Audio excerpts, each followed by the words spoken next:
Bajaj discover 135। তো এই বাইকের হেডলাইটের আলো কম হওয়ায়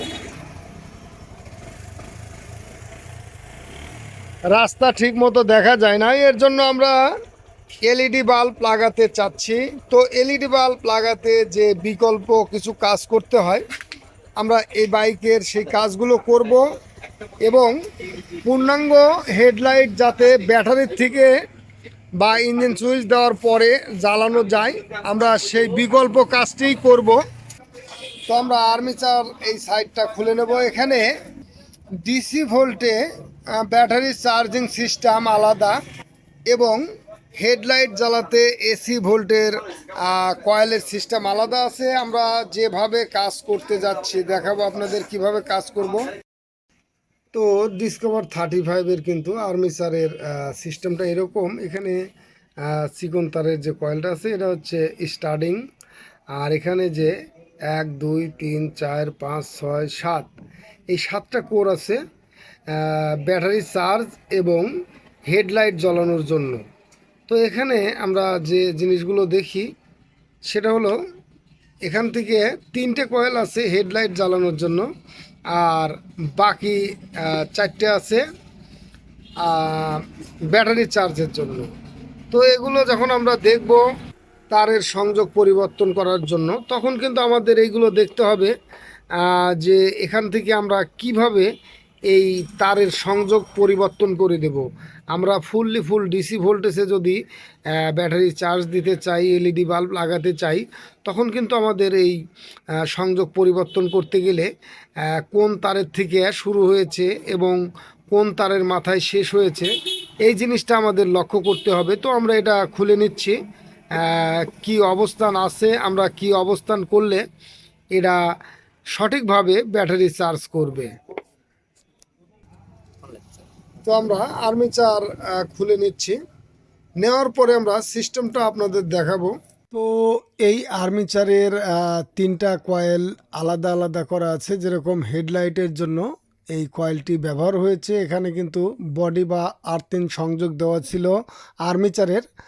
তো আমরা এখান থেকে আর্মেচারের এই সংযোগটি বাদ দিয়ে দিয়েছি যাতে এই বডিটার সঙ্গে না থাকে। বডির থেকে খুলে এখানে যে বডি সংযোগ দেওয়া ছিল তারের কালোর উপরে সাদা বর্ডার, তো ওই তারটা আমরা বডির সঙ্গে রাখলাম না এবং আর্মেচারের যে সংযোগ এটাও আমরা বডির সঙ্গে রাখলাম না। আমরা এই কালো তারের মানে কালো সাদা তারের সঙ্গে এই সংযুক্ত করে দিলাম যাতে এখান থেকে ভোল্টেজটা আমরা 2 তারের মাধ্যমে নিতে পারি। অর্থাৎ হেডলাইটের জন্য যেটা ব্যবহার করা হতো এক সংযোগ, আর একটা সংযোগ বডির জন্য ব্যবহার করা হতো। তো আমরা বডি সংযোগটা না রেখে বডি সংযোগটা আমরা মেন সংযোগে পরিণত করে দিয়েছি। দিয়ে এখান থেকে কিন্তু আমরা উপরে যে 2টো তার আসছে আমরা আলাদা যে রেকটি লাগিয়েছি। তো আমরা আর্মেচার সাইড সেটিং করে দিয়েছি এবং এখানে আর্মেচারের থেকে যে বডি কানেকশনটা ছিল আমরা যেভাবে ঘুরিয়ে দিয়েছি সেই সংযোগটা কিন্তু এখানে আমরা এই কালারের সঙ্গে দিয়ে দিলাম। এছাড়া হলুদ কালারের সঙ্গে একটা দিয়ে দিয়েছি, হলুদ এবং লাল বর্ডার যেটা।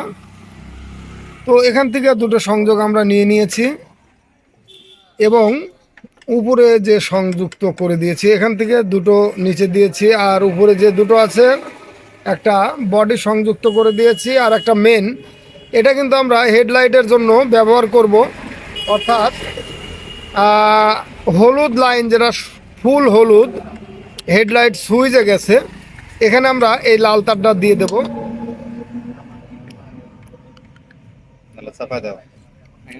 তো লাল তারটা আমরা এখানে দিয়ে দিলাম। তো এখানে পূর্বের যে সংযোগগুলো আছে ব্যাটারি চার্জের জন্য, এটা কিন্তু আমরা এই অবস্থায় সেটিং করব। এটা শুধু ব্যাটারি চার্জ করবে। তো এখানে সংযুক্ত হয়ে গেল এবং এখান থেকে ব্যাটারিটা পূর্ণাঙ্গ চার্জ হবে। এছাড়া এখান থেকে আমরা হেডলাইটের সংযোগটি দিয়ে দিচ্ছি, অর্থাৎ হেডলাইটের সুইচের যে সংযোগ পাবে সেটা। তো আমরা যে চায়না বাইকের যে রেকটি অরিজিনাল রেকটি থাকে সেই রেকটি এখানে দিয়ে দিয়েছি। এটা ভোল্টেজ রেগুলেটর, একদম ক্লিয়ার ভোল্টেজ রেগুলেটর করবে। আপনি চাইলে এটা দিতে পারেন। এছাড়া পালসার ইউজি 4 4 তারের যে রেকটি আছে এটাও লাগাতে পারেন এই জায়গায়, এইভাবে, তাহলেও কিন্তু হবে। আরেকটা লাগাতে পারেন, সেটা হলো প্লাটিনা কম্পোর্ট, ওটারও কিন্তু 4 তারের সংযোগ। এবার আমরা এলইডি বাল্ব লাগাবো। তো আমরা এলইডি বাল্ব সেটিং করে নিয়েছি। এবার আমরা দেখব আলো কেমন হয়। আমরা যেভাবে সংযুক্ত করে দিলাম নিচে থেকে, অর্থাৎ এখান থেকে, এখানে কিন্তু আর লাইন পরিবর্তন করতে হবে না। আর যদি আমরা ওখান থেকে এভাবে না দেই তখন কিন্তু এখানে লাইন পরিবর্তন করতে হয়, বা সুইচের, হেডলাইট সুইচের সংযোগ পরিবর্তন করে দিতে হয়। এখন কিন্তু একদম চকচকে আলো, একদম স্বচ্ছ আলো যাকে বলে। তো যাই হোক, হেডলাইটের আলো একদম চকচকে আলো এসে গেছে। তো এভাবে লাগালে কিন্তু আমরা এলইডি বাল্ব সেটিং করতে পারবো। তবে অ্যাক্সিলারেটর ছেড়ে দিলে একটু আলোটা কমবে, যেহেতু এখানে ব্যাটারির সাথে সম্পৃক্ত নেই। এছাড়া যেভাবে বিকল্প করা যায় সেটা হলো বাজাজ পালসার ইউজি 4, এই বাইকের আমরা যদি আর্মিচার সেটিং করি তাহলেও কিন্তু হবে। এছাড়া আমরা এর সঙ্গে এই পালসার ইউজি 4-এরই আমরা ভোল্টেজ রেগুলেটর লাগাতে হবে আমাদের, এবং এখান থেকেই কিন্তু পূর্ণাঙ্গ ব্যাটারি চার্জ হবে। এবং ব্যাটারি থেকে এলইডি বাল্বের সংযুক্ত করে দিলে, অর্থাৎ ইঞ্জিন সুইচ দেওয়ার পরই যে ভোল্টেজটা বের হবে সেখান থেকে আমরা হেডলাইট সুইচে সংযোগ দিয়ে আমরা হেডলাইট জ্বালাতে পারবো। তো তখন কিন্তু শুধুমাত্র ব্যাটারি থেকেই হেডলাইট জ্বলবে, এবং অল ইলেকট্রিক সাইড যেগুলো সেটা কিন্তু ডিসি ভোল্টেজ হয়ে যাবে। তো যেহেতু আমরা এগুলো ওইভাবে কাজ করব না, আমরা যেভাবে বিকল্প কাজ করছি, এটা কিন্তু একটা ভালো পদ্ধতি। এতে করে ব্যাটারির পর কোনো প্রভাব পড়বে না। তো আমরা বাইকটি চালিয়ে আসলাম, আলো খুব সুন্দর, কিন্তু বাল্বে ছায়া আছে। আলোটার ছায়া আছে তার জন্য একটু অপরিষ্কার দেখা যাচ্ছে। তবে এইভাবে যদি আমরা কাজ করে দেই তাতেই কিন্তু ভালো হবে। তো ধন্যবাদ সকলকে, ভালো থাকুন, সুস্থ থাকুন।